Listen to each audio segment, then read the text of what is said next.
Enzo, nipo chini ya miguu yako, naomba usiniache, bali tu nifundishe jinsi ya kuwa mwanamke unayemtaka. Sana kufundishaje kuwa na matako?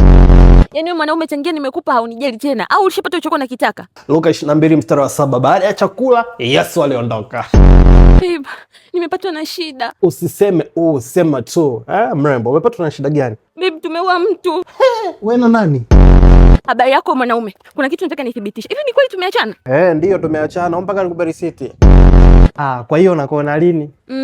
Wewe ni Mkristo? Mimi Mkristo. Basi tutaonana mbinguni kwa Baba.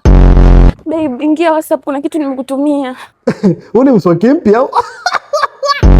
Nilimwacha mpenzi wangu kwa sababu alikuwa hana hela. Lakini nashukuru Mungu nimekupata wewe. Karibu makao makuu.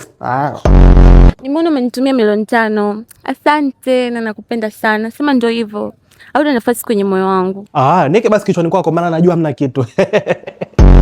Bebe, nimeanza kusijala tangia asubuhi. Yaani hapa niko naanza napata wapi la chakula. Basi ngoja nikuache uendelee kuanza, ukimaliza utanitafuta.